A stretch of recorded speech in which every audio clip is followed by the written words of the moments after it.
Il faut bien se mettre dans la tête que si on a la Bible qui comporte à la fois l'Ancien Testament et le Nouveau Testament, c'est qu'en réalité, ils sont de même nature. Et pourquoi ils sont de même nature? Parce que, en réalité, l'Ancien Testament est marqué par le monde israélite, tout comme le Nouveau Testament.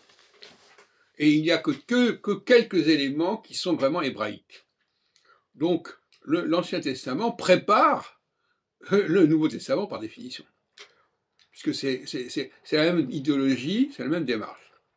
Et ça vaut non seulement pour le Pentateuque, où effectivement il y a des usages un peu bizarres. D'ailleurs, la critique biblique a montré qu'il y avait tantôt Elohim, les Yahvis, Elohim, etc.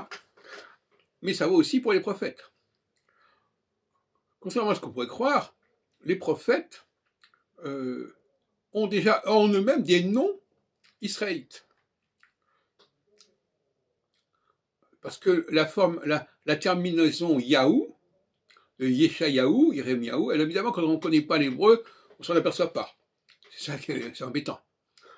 Iliaou, Yehouanavi, ce sont des terminaisons qui renvoient à Yahvé, c'est-à-dire le Dieu des Israélites, le Dieu qui se présente à Moïse au chapitre 3 de l'Exode en disant, voilà, va vers mon peuple, et mon peuple, ce sont les enfants d'Israël, que je sache.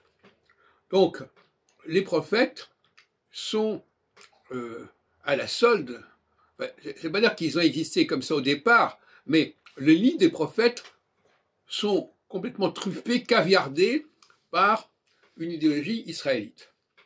C'est pour ça que Jésus se réfère souvent à Isaïe, etc., puisque par définition, il va accomplir, c'est le cas de le dire, ce qui est indiqué par les prophètes. Mais accomplir, c'est très ambivalent, accomplir. Il y a une prophétie, je l'accomplis en faisant ce que cette prophétie a dit qu'elle devait faire. Bon, alors c'est une prophétie autoréalisatrice, de cette manière.